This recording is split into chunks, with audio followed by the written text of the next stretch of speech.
What's up, everybody? Trevor Sikkema here, joining you for another episode of TDN's live mock draft series. We've had a lot of fun with these mock drafts down the stretch as we are getting closer to draft weekend. And this one is going to be especially fun because it's going to be so outside the box. It's going to get weird. It's going to be a lot of fun. I am joined by my good friend, Joe Fann, who is the Seahawks insider for NBC Sports Northwest. And Joe is my go-to Seattle guy. And knowing that Seattle only had 3 draft picks and the weirdness that all brings, I had to bring him in here for a live mock episode as we attempt to combine forces to make the best possible Seattle Seahawks draft, whether it's trading up, trading back as many times as possible to just try to get them the best team that they possibly can. So, Joe, I really appreciate you joining me, taking on this adventure with me. Thanks for joining, man. I'm fired up, man, because this is going to be a fun exercise for me just to see how might this thing go down, because it's bizarre for a John Schneider-led front office to ever just have 3 picks in a draft. And so you wonder just how creative he's going to be able to be to how big this draft class ends up being up, while knowing they can't just trade back for the sake of trading back. If there are can't-miss guys where they're slotted, you can't afford to just prefer the quantity over quality when they do need quality desperately. And so it's going to be interesting to see how the board falls for them. And I'm curious to see how it does for us tonight. I mean, this is such a unique spot because Seattle, and I suppose this is why they don't have very many draft picks, but they think they're in win now mode. Like, they think that they are competing for a championship. They won 12 games last season. And so they're clearly in on it. They've got the quarterback to make it happen. But yeah, it's hard to think, okay, we've got to make a big splash in the draft because we got to get a lot better, but they only have 3 picks to do so. One of them isn't even in the first round. I brought up Russell Wilson's name, and I had to kind of pick your brain on this before we started the mock draft because the Russell Wilson stuff was an absolute whirlwind. When it all went down and when it came out, were you shocked by it? Like, how much validity was behind it? Like, what did you think of the entire Russell Wilson news that came this offseason? It was all valid. I mean, there was none of it that was just strictly media driven. Now it becomes a big story where it's leading SportsCenter every day and it's headlines on every website. But this didn't come out of thin air. And from the conversations I've had, this was a frustration that was building within him for years now. And I don't think it's surprising the time, because you think we all saw him in that suite sandwich between Roger Goodell and Sierra, looking absolutely miserable as he watched Tom Brady win his 7th ring. And not only that, but he got hit, twice the whole game? Yeah, he saw Patrick Mahomes running for his life. And we all know Patrick Mahomes is the best quarterback in football, but it doesn't much matter if you can't keep him upright.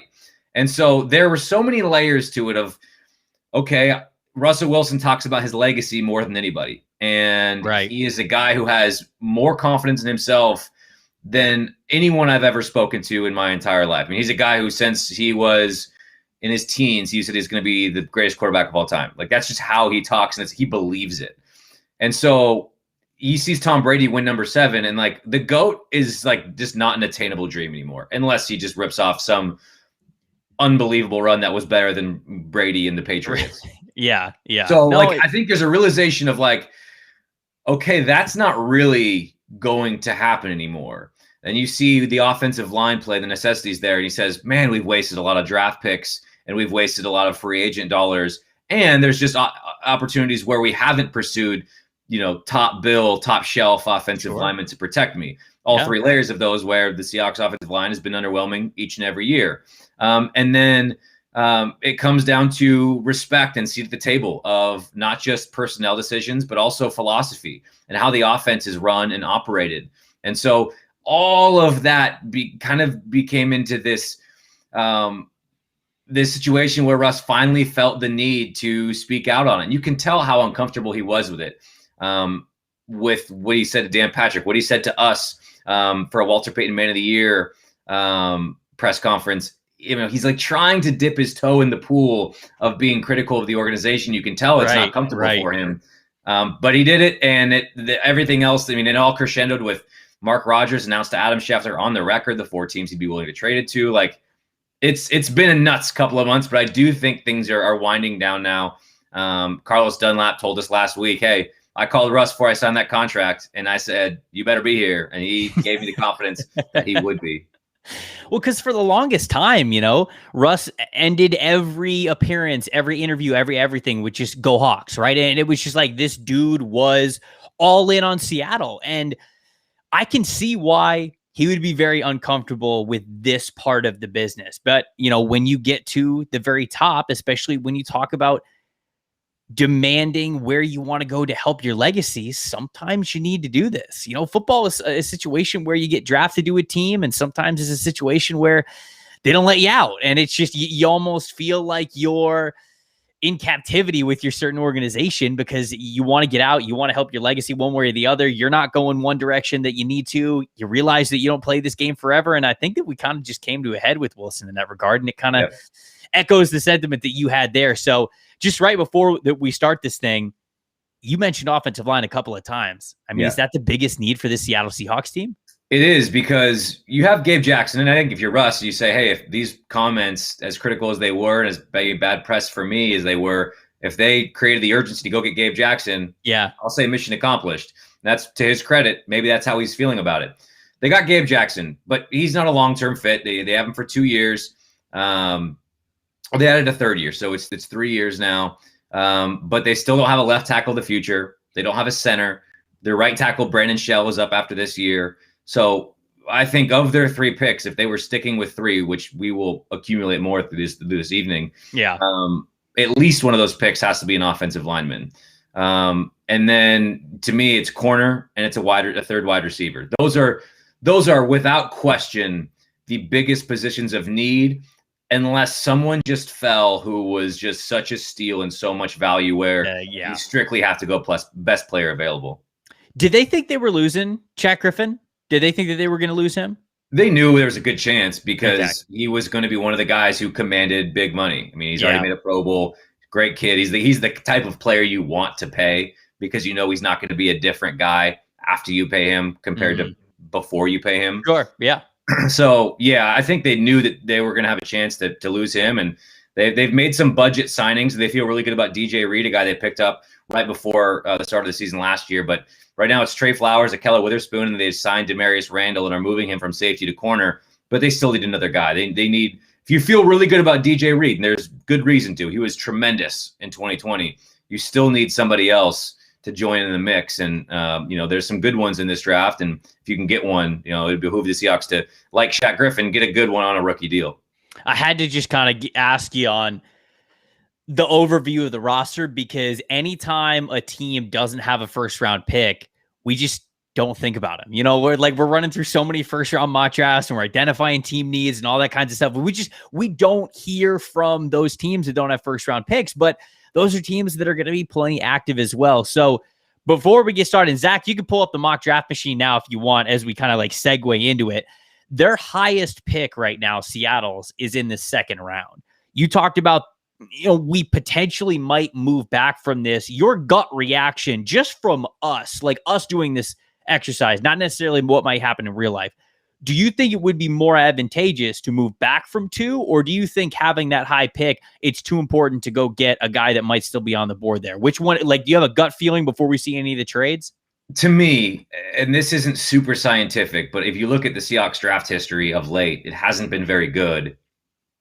I think the quantity of draft picks is so vastly overrated to where, yes, you're giving yourself more dart throws, but go get a guy you feel really good about. And so, I just, you have 15 draft picks. Whether the Vikings had 13 day 3 picks last year. Right. Yeah. It's what are you truly expecting to get from that? And I know it's an inexact science. And so the more shots you have at it, then great. But the best players are taken predominantly towards the top of the draft. Sure. No doubt. So unless you are truly saying there's no one here that we love, it's time to go get picks. And this year, especially when they only have 3, but if they love somebody who's there at 56, trading back to me would be a huge mistake. All right, Zach, fired up. We got a long time to wait. Actually, wait, before you hit start, can you hit the trade function just so we can, everybody in the chat can see what exact picks that they have? Because it's a second rounder, Just pick a random team. Just pick a random team. Second, a fourth, and a seventh. And jeez. Yeah. Jeez. Yeah. We're going to have to get creative here. Joe, we might have to trade back, man. I hear you. I know. But that second round pick might be the only valuable thing to have. Okay, Zach. All right, you could fire it up. We can get down to the second round. We got the simulator on fast. Niners took Justin Fields. Book it. Yeah. Oh, okay. So Joe, everybody who's followed Joe's work for a little bit knows that he's got a background with the San Francisco 49ers. You think they'll take Justin Fields? What do you think happens there at number 3? I genuinely have no idea. I think they're taking Justin Fields. I think they're taking Fields. I don't believe the Mac Jones smokescreen. My guess would be Fields, strictly because there's no way the entire football world gathered that they were taking Mac Jones. And I was like, they were so certain of it. There's no way they were that loose with information. I'm with you. I'm with you. That and what it feels like so many other reasons. I think it's going to be Justin Fields. Okay, the only trade offer that we have, because we're at 56 now, the only trade offer we have is from the Saints. But all we're doing is moving back. Oh, they want the 4th. All right, so I thought it was all they wanted was all they wanted was the 2nd. It does get us back into the 3rd. Let's look at the board. I mean, unless there's it's 4 spots. Can we look at the board, or do we have to reject? No. We can look at the board. We can we could cheat a little bit here, and we can hit counter offer and then take the counter offer away, and we can look at the board. So I'll have Zach zoom out a little bit. So this is who is currently on the board. Is there like a position that you would say, hey, somebody big has got to fall? Like it's got to be an offensive lineman, you think? I think it's an offensive lineman. It's a corner. It's a wide receiver. Okay, let's go to tackle first. Okay, so Brady Christensen's still here. I mean, I think that he would certainly be a starting caliber tackle for you if you wanted. Stone Forsythe could be as well, but you at least for mock draft machine purposes, you probably wouldn't have to take him here at 56. When you're only going back 4 spots. Right. That's true. So, and then let's look at corner real quick. Okay, let me see corner. Aaron Robinson, Elijah Molden. They need an outside corner, right? Elijah Molden, nickel. Yeah. Because, I mean, Ifeatu Melifonwu and Tyson Campbell being here, like, those are 2 outside corners that I think Seattle would be into. Like, Melifonwu specifically, I think is a dude that they would really like. To me, you take the deal and you hope that Melifonwu is there at 60. I think he would be there at 60. Do you think is Amari Rodgers can't miss guy from Clemson? I mean, at 5'10", he was productive last year. I mean, obviously he's solid, but like nothing that I've looked at of him screams can't miss. I think Amari is good, but for what Seattle is looking for in a like wide receiver 3 kind of a player, they wouldn't need to. They would on the right. That's okay. kind of where I am here. Yeah, so let's roll with the trade. Yeah, all the tackles were just taken. Look at that. Dylan Radins, Alex Leatherwood, Jalen Mayfield, Wyatt Davis. Are you kidding me? Wow, the machine's out to get us. Okay, we should take the trade. Yeah. I think we should take the trade because absolutely that'll get us up. Hey, wait, before you hit accept, try to throw in like their last 7th. See what happens. Oh, they'll still do it? This is the fanciest machine ever. I love this. What about the 6th? You could get they would do it for the 6th? They're on the 6th. All right, let's do that. Yeah. Give us a 6th. Okay, this is great now. This is great. I'm very okay with this. All right, Saints accepted. That was good. All right, we're off and running, baby. Okay. All right, where are we? We're moving. I thought we were at 60. Oh, shoot, it selected it for us. Okay, we could cheat a little bit for us because it made a selection for us on accident, but our Melifonwu was still there, right? I mean, yeah. So Zach's actually fixing it right now. He's just taking those things off, and so it's essentially like as if we're at 60 again. So okay. Melifonwu would still be there. Hold on though. Wait a sec. Oh, but we can't. Okay, so we can't trade this one because it was already moved. We already made a selection with it. Okay, so Is Melifonwu the guy? I think that might be who we have to go with. To me, if it's got to be a corner or an offensive lineman, unless or else they're trading back. Oh shoot, it's not even letting us pick. I think you might just have to hit start again. Or if you wanted to just restart it, I don't know. So you maybe like get rid of the glitch. I don't know if that'll work. Why did auto draft for us? I don't know. I don't really know. Yeah, just hit resume, see what happens.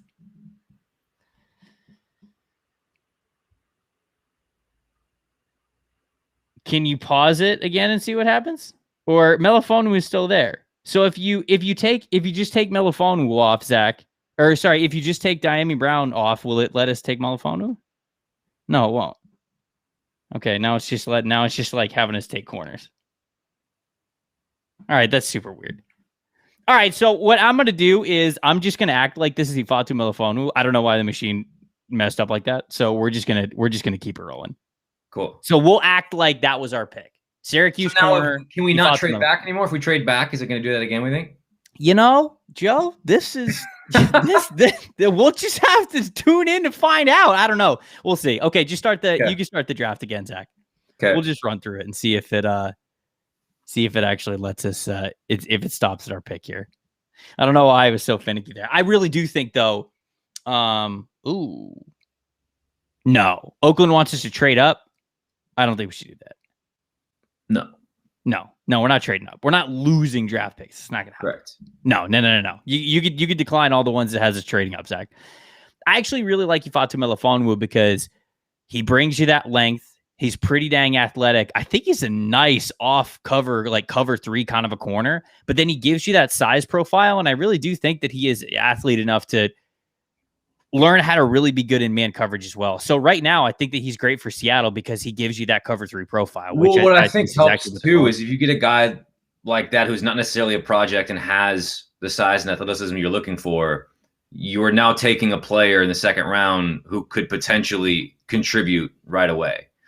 And if you can do that in the second round, you've got to feel pretty good about it. Yeah. No, because there's not a lot of starting spots open in Seattle right now. And there's not a lot of corners that you can get, I feel like, later in the draft, especially right where Seattle's picking, that you have a lot of confidence in, like, okay, I think we could throw this guy out here and he could work in his year 1. Melifonwu is one of those players that I think he could work out. So it did stop on our pick here. Thank goodness. Patriots want to give us a 4th and a 7th. No, I'm going to keep the 3rd. Yeah, I'm out on that. To me, like 7th round picks, like the difference between a 7th round pick and an undrafted free agent is so minimal. And yes, occasionally you hit on something tremendous, but like teams that collect 7th round picks, I don't know. I'm out on that. Yeah, I'm out on that too. Okay, let's say no to this. We're saying no to this one. Okay. So we're on the board here at 105. Wow, Davis Mills, 1st round quarterback here in the 3rd round. What do you know? Okay, so you think he's going to go in the 1st round?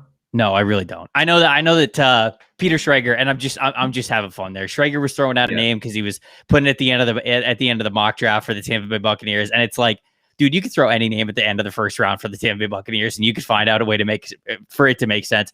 I just don't think it happens. I'm just kind of poking fun at that because I don't think that one happens. I don't think that Mills is going to be a 1st round pick, but hey, he could be right. I could be wrong. Who knows? How do we feel about Deontay Brown? I mean, I would like Deontay Brown. Is he still here? Okay, he's still here. Can we see offensive tackles, Zach? Any offensive tackles make it to us? Walker Little's probably the only one, but I don't think you need to take him here. I think that we're okay rolling the dice a little bit. And what about interior offensive line? Because you said, okay, they've got Gabe Jackson, right? And then they need another interior spot? They need a center.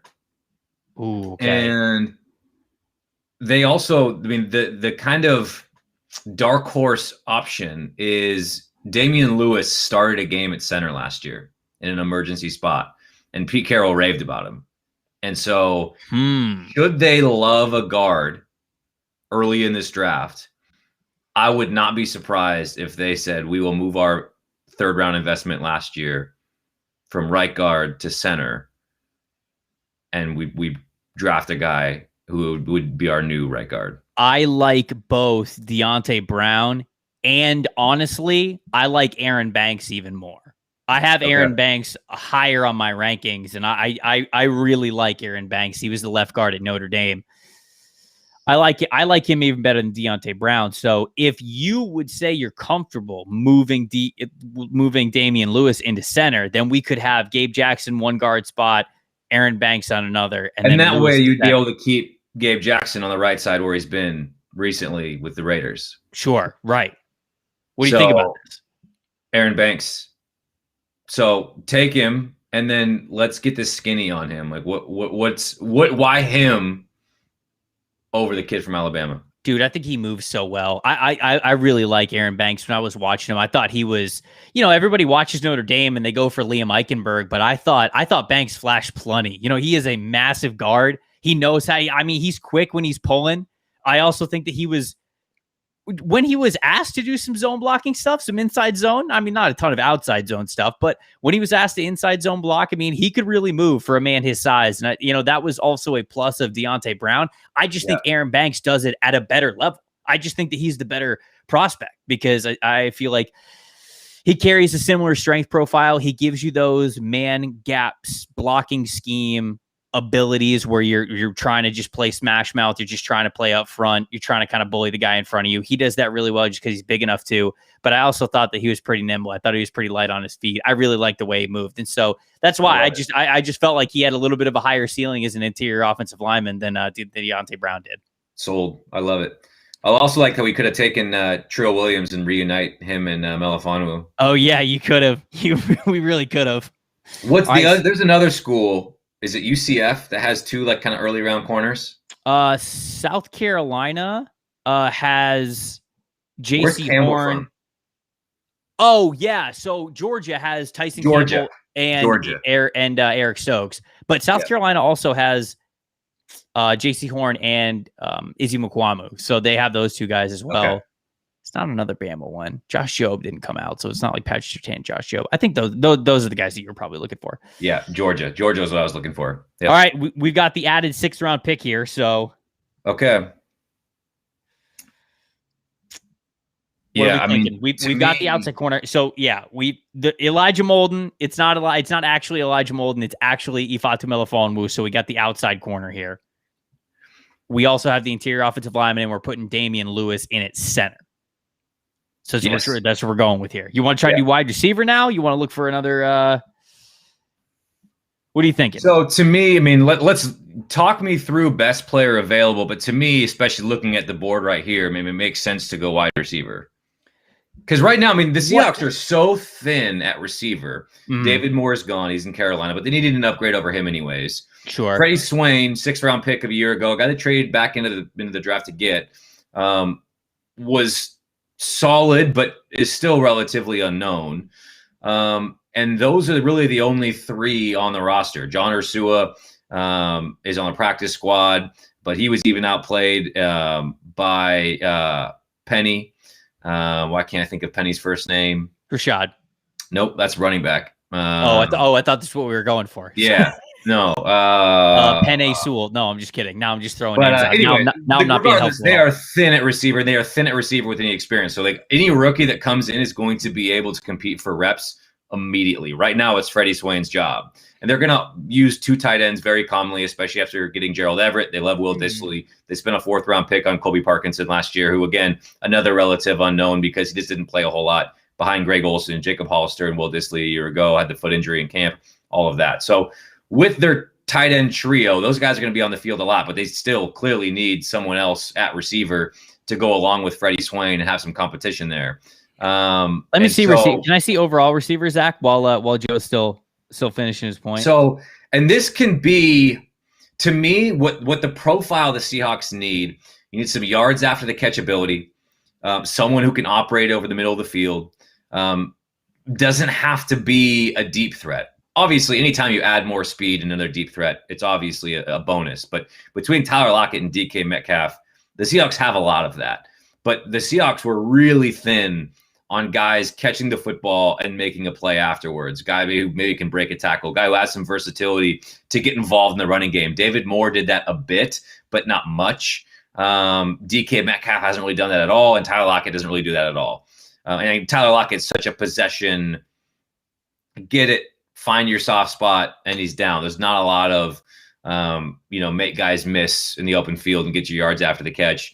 DK, some of that, but they haven't. That's on Shane Waldron to figure out how to, get more of that out of DK, because we know he's got the profile. That touchdown against the Niners last year, where he catches the crossing route, gets to the sideline, turns up field, and is never touched. Just ridiculous athlete. But I do think that being able to operate over the middle of the field and give Russ another reliable target in the short to intermediate passing game, that's something that was lacking so severely with Seattle last year.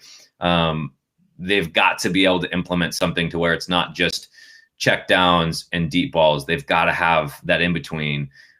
So if there's a guy here that you love, whether it's short area quickness, escapability, some toughness to break a tackle in the open field, that is a guy we would love to target here and get on the roster. I like Amir Smith-Marset just because of the speed. He's got the track background and just like per touch. He was able to do a lot of stuff, but the chat's talking about Jalen Darden too from North Texas. He is great as well. Here's the other thing I would say is, like, if there's a tiebreaker, less of a project wins. And I know we're in the 6th round, so all of these guys are projects to a degree. Right. Like, this is a player who can come in and play week 1. That's how thin the Seahawks are. I was shocked that Shane Waldron didn't stand on the table to get Josh Reynolds in at $1.5 million. And that, to me, was such a no-brainer of a signing. They didn't get that done. They're still yet to address the receiver position. So they need somebody in this draft. And given the opportunity, given what's already on the roster, or I guess what isn't on the roster is a better way to put it, I think the less of the project, the better. If you want more of an underneath guy, I think that Jalen Darden's going to be our guy. He's also like a special teams dude, and he can work over the middle pretty well. And he is a player who it was like get the ball in his hands and he can work wonders with it. He's not the most diverse route runner, but again, kind of like you said, we're in the 6th round at this point, so you're not really getting a Jerry Jeudy or something like that. You probably gotta. Oh, chat's saying Josh Palmer plays in week 1, Tennessee wide receiver. Now he could. I still think I'm going Jalen Darden here. To me, because especially you got to think about Shane Waldron and the Rams offense. It's just as much horizontal as it is vertical. They have so much window dressing and so much to get guys, make you really defend sideline to sideline, which the Seahawks didn't do that at all. It was strictly vertical. Who is going to be the piece that will best complement what Shane Waldron's bringing to Seattle from that standpoint? So being a part of the running game, I think, is going to be really important. So there's some toughness that you need there. Jalen Darden also has the special teams experience too. So if you're talking about obviously a wide receiver 3, 4, whatever, bottom of the depth chart kind of a player, they got to have a role on special teams too, and he can definitely do that for you as well. Okay. I think Darden's our guy. I think that Jalen Darden, the wide receiver from North Texas, I think he's going to be our guy here. So we can select him, and I think we got one more pick in this one. We picked up a 7th in that trade, right? Yes, yeah. So we've got a potential wide receiver 3 here. We've got a quick hit, yards after catch, kind of a dynamic receiver to put on the field just to keep the defense honest with the other 2 studs that they have, obviously, in Tyler Lockett and DK Metcalf. So, yeah, I think that from what you were saying there, Darden probably fits the bill the most. So I love 250. We're up here. We've got a wide receiver. We've got an interior offensive lineman. We've got a corner. We can also double dip at one of these positions because you talked about these being the 3 biggest areas of need here: corner, offensive line, and wide receiver. We hit all 3, but if you're going to do it, to me, you do it at corner. That's the more premium position. All right, let's see corner. Scarcity there. And so if there's a guy you love here is maybe one of your late round flyers that, these are the picks that you take to where you don't have to call them after the draft. You're making sure that you're not fighting with other teams to get them as priority free agents. So who's the guy that you don't want to have to deal with 10 other teams calling and you're like, hey, this is a guy we want to lock up right now? I think Trey Norwood's probably our guy because Trey Norwood from Oklahoma he would have been, I think, off the board right now if he didn't have his injury, because he had a really nice start to his career at Oklahoma. I think tore his ACL prior to the 2019 season, came back this past year, and I believe he had 5 takeaways. So like he proved that he was, again, a really good corner after the injury. And I think a lot of people aren't talking about him because, you know, he was a little bit of a late bloomer in his final year, recovering from that injury, but he was an impact dude. He really understood how to make an impact on the ball. I think that he's probably the most talented player that's left. That, like you were saying, that's what you use their dart throws in the 7th round on. So, yeah, I think that's the pick that I'm going with. I really do believe that if Trey Norwood never would have got hurt and he would have just continued his progression, we'd be talking about Trey Norwood as more of a mid-round pick, maybe like a 4th, 5th round pick, something like that. So for him to be available in the 7th, I think this is a case of the injury is just unfortunate for him, and he's going to have a really nice pro career. It's going to start, you know, at the bottom of the depth chart kind of for a cornerback, but he absolutely has a chance to make the roster in year 1. So he's my dude. He's who I would bet on here. Turn the card in. I love it. All right, let's do it. Trey Norwood. Oh, boy. So while this is finishing, so it's finishing up. Let me ask you this, as so anyone who's maybe listening, it might be a Seahawks fan, that what would be at 56, who would be a tackle? I mean, that you could potentially take, and I don't think I think they have enough needs to where it'd have to be such a home run that you feel so lucky to be able to get him. Right. But a potential Dwayne Brown replacement, heir apparent, who would have to fall to where you'd say, is it the kid who's the tackle from Notre Dame? Oh, Liam Eichenberg. Yeah. I mean, is it a guy like that?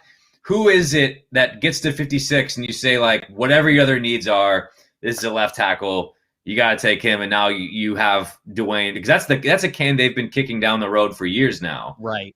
And luckily he stayed healthy last year, played all 16 games, and he's still playing really good football. But it's an unknown how long he's going to play. It's the last year of his contract. And so I'm curious what would be a pie in the sky scenario at that position.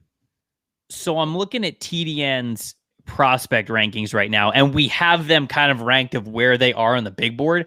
And the two guys that stand out in the 30s, who it would be, man, if they make it to 56, you're probably drafting these guys no matter what, are Liam Eichenberg from Notre Dame and Dylan Radins from NDSU. Now, they're both different because with Dylan Radins, you like his ceiling. I think you like a lot of what he brings as a prospect, but he's going from North Dakota State, and that's going to be a big jump to the NFL. Like, we just know that the competition level, there's going to be a bit of a learning curve there. I do not think that's the case at all with Liam Eichenberg. I really do believe that Liam Eichenberg is so technical, so good with his hands, so under control. He has such a great football IQ that you could put him out there week 1 left tackle and he wouldn't look lost. Like, will he struggle a little bit just because it's a rookie in the NFL? Yeah, of course he will. But that's a dude who I'd have confidence. If Eichenberg's there, you can allow him to basically play in week 1 if you really wanted him to. I'm looking down because it's 56 is the number they pick at. We've got Samuel Cosme ranked 53. Okay. I don't think Samuel Cosme, the offensive tackle from Texas, makes to 56. If he does, he feels like the Seahawks type. He is a big, tall, long offensive lineman who's got really nice athleticism to him. So I feel like the Seahawks would really like him, but I'm not so sure that he makes to 56. After 56, we got Jackson Carman at 69, Alex Leatherwood at 72, Stone Forsythe's at 95, Brady Christensen's at 96. I think they really like Brady Christensen as well. BYU background, good zone blocking dude. Stone Forsythe's kind of coming out of, I don't want to say coming out of nowhere because he had a really nice final year of his career at Florida, but he was a slow burn at Florida before he got into some dominance here in his final year. So he's a little bit of a project just because he's got 1 year where you really like his tape, but is that going to be a stepping stone to what he is in the NFL, or is it going to kind of be like, oh yeah, that was your best year? That's not really great. And then go ahead. I was going to say, then who was the interior guy taking the pick before we were on at 56? Wyatt Davis from Ohio State. I mean, is that a slam dunk at 56 if he's there? It depends because corner is the more impactful position, right? Because if you can get a better outside corner, then they bring what I think is probably more value than an interior offensive lineman, just individuality. Yeah. But I don't mean that to say like, oh, you could find good interior offensive linemen anywhere. Yeah, they're more common than offensive tackles, but still, like when you find a good one, you want to draft a good one. And Wyatt Davis truly is, over the last 2 years of his tape at Ohio State, he's proved that he's a plug and play interior offensive line player. Like that's another dude who you draft, play him week 1, you're good. So yeah, he's a player who I was kind of hoping you would get there. Creed Humphrey, shoot, now that I think about it, Creed Humphrey, the center from Oklahoma, would be perfect for Seattle. I don't know if they would draft the center at 56, but if he's still on the board at 56. Was he on the board at 60? I don't think so. I think he went early. Zach, can you like zoom out and see where Creed Humphrey went? For the record, I think we crushed it. I think it went. I do too. And I know we're going to go through that right now. There you go. 40. Oh, he was up a little bit early. Yeah. Yeah, 48. Oh, wow. So the Las Vegas Raiders traded away Rodney Hudson just to draft another center. Look at that. Yeah. That's actually a great makeup pick, though. So not too far away from 56, but that's a little bit of roll of dice. So, okay. I think.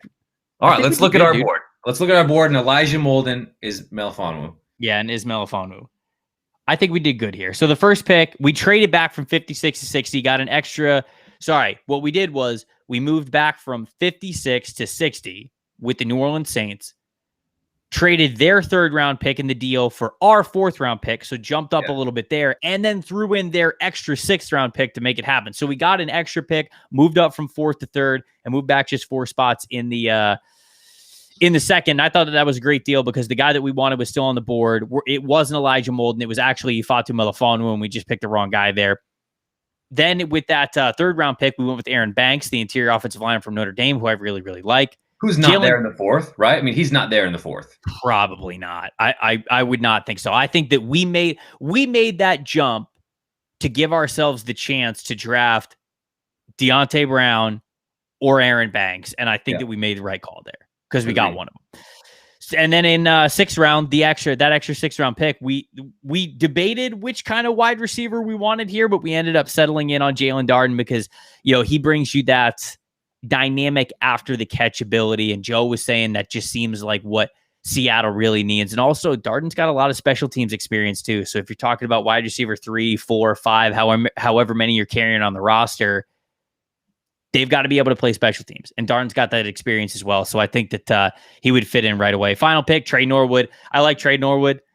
As I said a couple of minutes ago, I think that he would be picked a lot higher than the 7th round if he didn't get hurt in 2019. But he bounced back in his final year in 2020, what we just saw, and I thought it was great. So this is the player that Joe was talking about before. You want to draft the guy that if he happened to hit undrafted free agency, every team in the NFL is calling him, trying to get him into camp. I think that's Trey Norwood. So I think we did good, man.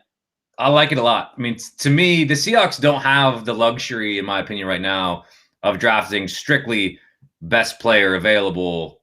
Again, unless there's an asterisk on that, unless it's someone crazy that has this insane fall that you don't expect. Right. But like drafting best player available got you Rashad Penny in the 1st round. Like you can't just go by your board. They are in a position with as few picks as they have needs that need filling. And in my opinion, we did that. We are getting creative by moving Damian Lewis to center. And in his 2nd year, he showed enough in that one start. Pete Carroll raved about that game. I mean, his ability in 1 week to just get reps at center and then play admirably in that game. To me, that's not a move that you'd worry about, given he's not set in stone at guard. He's 1 year in. He had a fantastic rookie year, but he's got all the traits you'd be looking for at center. And now you can get another really quality plug and play interior guy to where you feel really good about Dwayne Brown, Aaron Banks at left guard, Damian Lewis at center. So now you have 2 3rd round picks over the last couple of years in the center, plus Gabe Jackson, one other veteran presence where you can keep him on the right side where he's been playing in recent years. He's a right guard. And then Brandon Shell, who was probably better than advertised and better than expected last year, and certainly an upgrade over Jermaine Ifedi and what he brought to the table the previous 4 seasons. So I think that offensive line you're feeling really good about at this point. And you have depth. You have Ethan Posich, who's got a year of starting experience under his belt. Should Damian Lewis get hurt, he's your backup there. You've got a swing tackle in Cedric Ogbuehi, and you've got Jordan Simmons, who's your swing guard. You're too deep there. Then you got Jamarco Jones as well, Phil Haynes. You've got depth that you can feel good about now should one of those 5 go down. And then, to me at corner, and also with Darden and Melifonwu, both of those guys are going to walk in with opportunities to play in week 1. And that's going to be hard to find on this roster that is expected to compete for a Super Bowl. Right. And now you've gotten guys who you could think you can get something out of in year 1. I think to me, that's really crucial. I really enjoyed this. This was a lot of fun for me because, like I said earlier in the broadcast, we just don't get to talk about the Seahawks draft needs very often because they're picking in the second round and we're so focused on what's happening in the first round. And I get it, but I thought this is a fantastic exercise for me. I hope it was a fantastic exercise out there for everybody who was watching. I knew I had to bring Joe in because, he's the best there is at covering the Seattle Seahawks, at least in my humble opinion. Go follow him on Twitter at Joe_Fann with 2 N's at the end. He'll keep you updated on everything that you need to know about the Seattle Seahawks. Joe, I thought we did great. You did great as the general manager.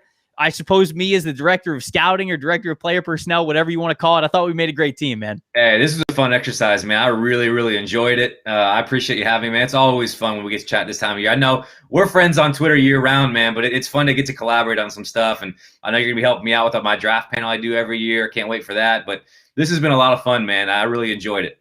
Yeah, no, this is great. Hopefully you guys out there enjoyed it as well. We're going to get back to some first round mock draft madness on the next live mock draft series, which is coming up on Thursday. We'll see